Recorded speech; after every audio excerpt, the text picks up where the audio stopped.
So Kate, tell us about this show today. The show today is a solo show, which I'm very fortunate to have, and it's called Moon Tattoo.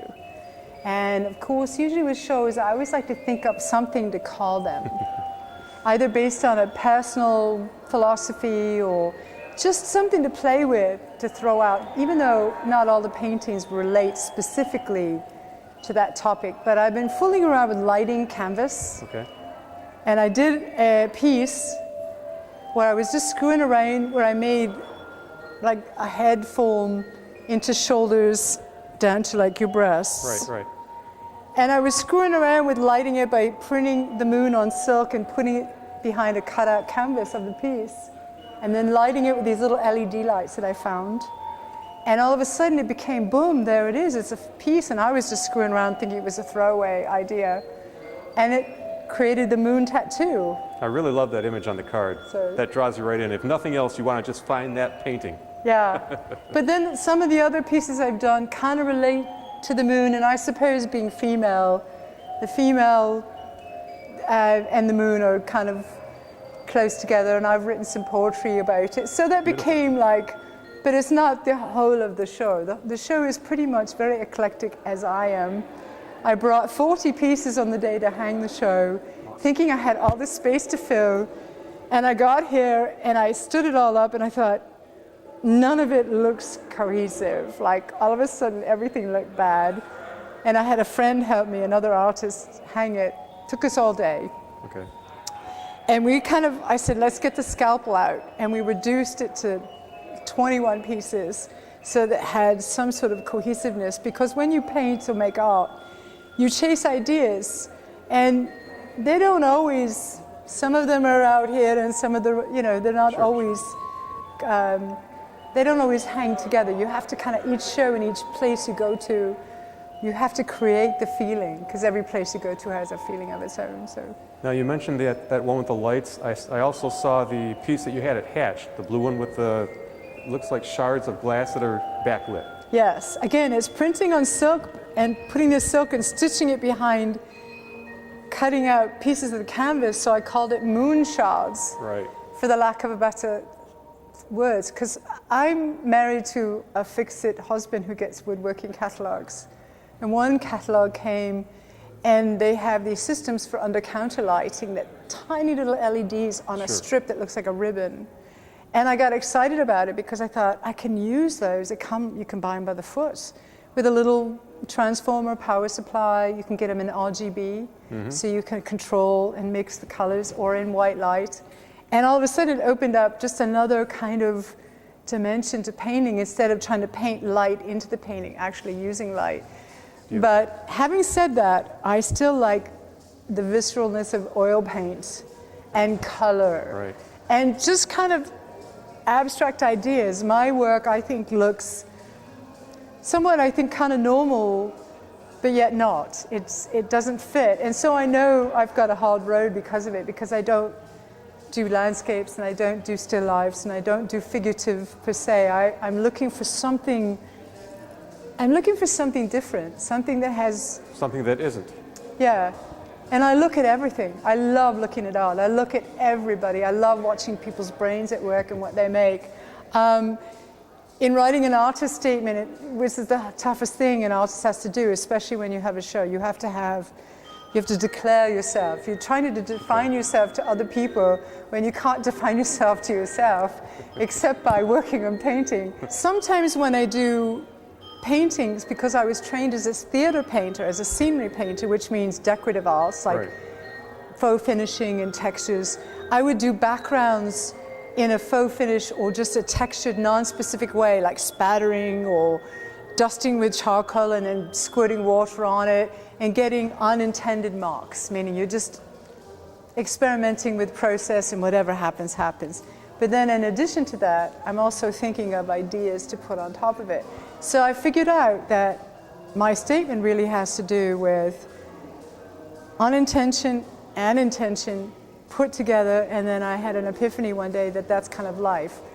You're going along this way and you're intending to do this, but all this accidental stuff happens to you.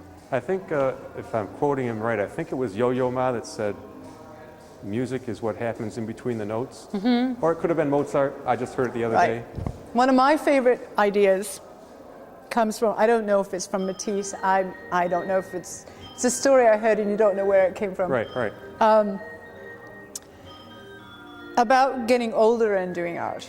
And why do you keep doing it when it's, it's a hard road. And I remember he had arthritis, apparently really badly, and they would tape the brushes in his hands. Wow. And he would paint, and the younger man, his studio assistant or somebody would say, why do you persist so? Why, when it's so painful? And he would say, because when the pain is gone, the beauty remains. And I like that idea that I love that. You work at problems, you think you suck, you just think you go through all this in the studio about, is it any good, do I like it, and trying to solve problems with images and ripping canvas off the bars if I don't like it. And then when you finally get that or do something that you like, it's like you're willing to try it all over again. It's that much fun and that much, it's pleasure and pain sort of combined. Because I like to look at lots of people, I mean, when you're coming up, your tastes change a lot over the years. I used to like distill, like Russian distill and very linear. Then it was the romanticism of like the Impressionists, like Monet. Then it's like Matisse, and then you start looking, and then you go back to Rembrandt, and then you go forward to Dali, and then, so basically I start looking at everybody. And now I like looking at a lot of younger artists, a lot of the New York artists. Lisa Adams is one I really, Peter Deutsch, people like that I just adore. And I'm always finding new people to look at it. I get really excited about looking at other artists. I do, especially if I really respond to what they're doing. So subconsciously, sometimes you take a little bit from people that I'm sure we all do. I'm sure we rip off everyone we can possibly.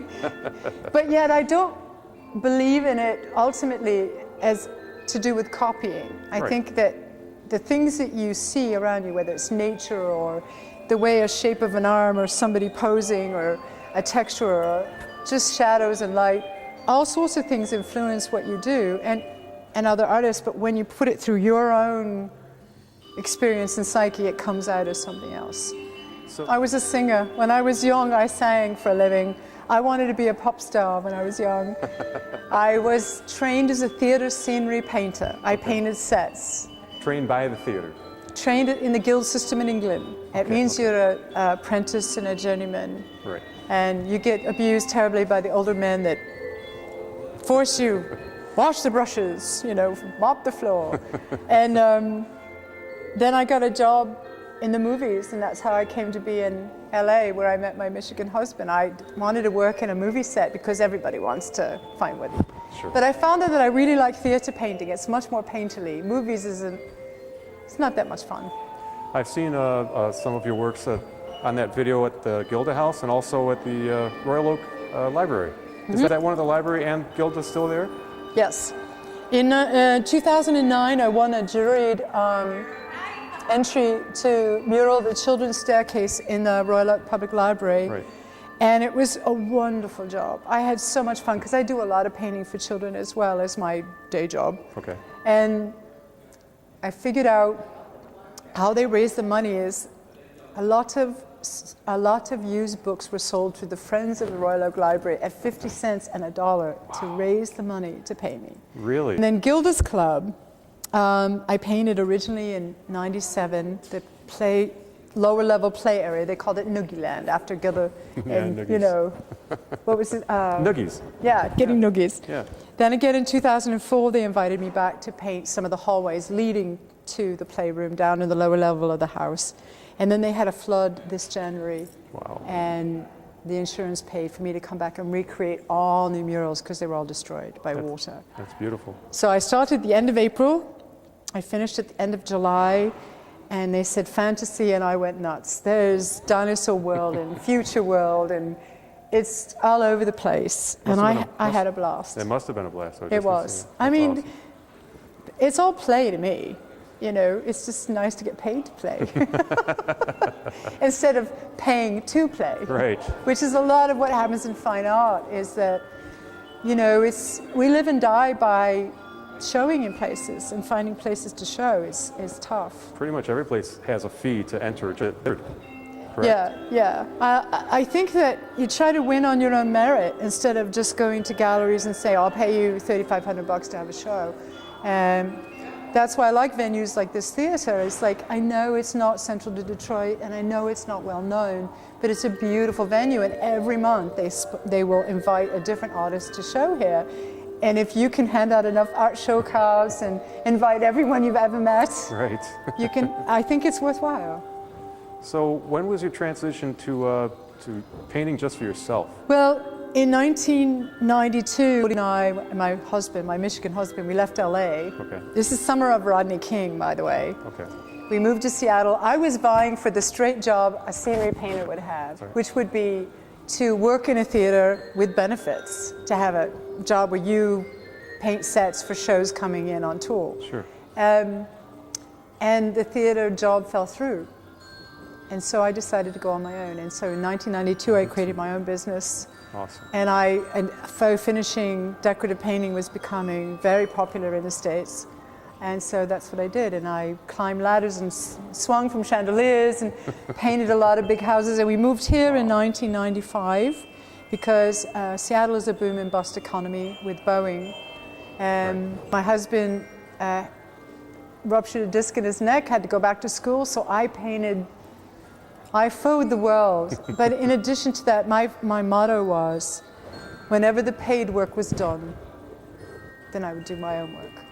And so I've been training myself to be a fine artist ever since. It's sort of the back entrance way of being a fine artist, the back door way. It's an interesting way to do it, but definitely, I'm sure you're not the first.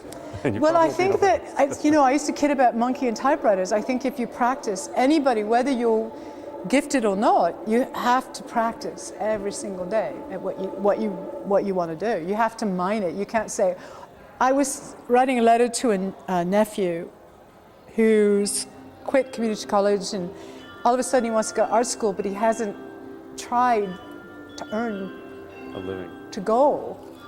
He just wants it to, and I said, look, you got to pick something you really like, because it's got to see you through the lean times when it really is hard, when, it seems like all the supporters have fallen away. You just have to, you can't, it's not a fair weather thing. If you want to do this, like writing or dancing, and then those are even harder professions, because imagine being a dancer, how short-lived your career is, because your body will only function at a certain optimum for so long. It's like I'm learning baseball pitches, Yeah, 2 years if you're lucky. Yeah. 10 years if you're real fortunate. Exactly. Yeah. And I love it because you're so in it. You can't do it any other way. And I think that's the same for art. And I know they talk a lot about, and I know I sound like an opinionated old cow, Hey, you're doing my job for me.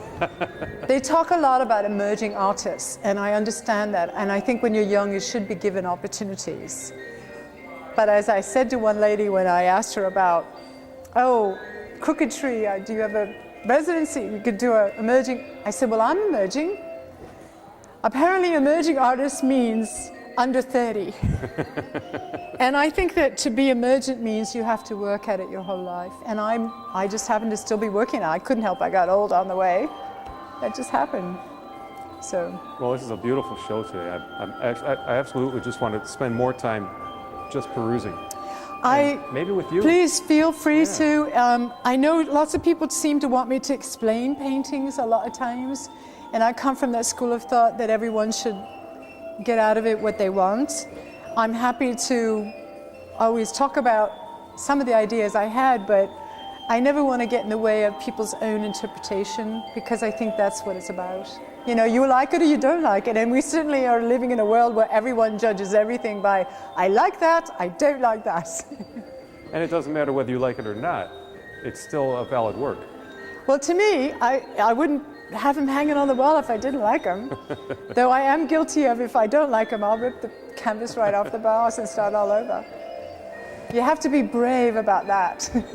So this is a kind of more nuts and bolts question, but say you're inspired for something and you start it, and you usually have a set amount of time where you have to finish it. I usually work on more than one thing at once, because You'll beat a dead horse. If you work on one thing at a time, you'll wreck it for sure. Okay. And besides, and it gets wet, and after you do a first pass, you got to leave it be before you go any further. The second thing is I started drawing. I'm not really known as a drawer. I don't do fine art drawing, life drawing, though I should probably do more of that discipline. But I love scribbling in a book, and it's got me through some really dark days just to have something to do when I couldn't do anything else. Right. So I've started combining my own drawings with photography or collected images, just like you collect images on a camera. I'm out taking pictures of all sorts of things, like a shadow. It could be anything that you just see something that's a little odd, and I want to take a picture of it. Stop the car, you know. And I use the computer to make collages, like trying things on. I also do things where I'll just print a bunch of things on acetate and then flop them on the, and just kind of the way they flop together, I might see an idea in it. Sometimes I dream them. You know, I'll see something completely made in my head, like, ooh, I could do this. Sometimes it's just playing with the materials, you know, the actual, all the art supplies I have in the studio, because I'm an art supply whore. I'll never say no. I'm one of those people that if I order something and it comes with the wrong art supplies, I don't care. You can use it. Yeah, you know, unless it's like an acetylene torch or something, which is a little beyond me, but if it's got to do with drawing or painting or goo, I really kind of approach making art as play. And sometimes you crash and burn and sometimes you don't.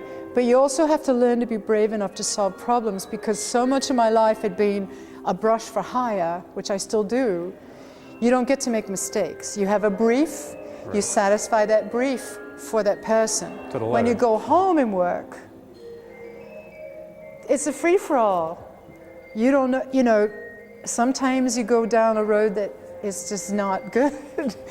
But I usually work based on drawings and photos, and I do work with the overhead projector, really just to give me a sense in once, and then I put that by, and then I just go at it and see how I go. And I love color.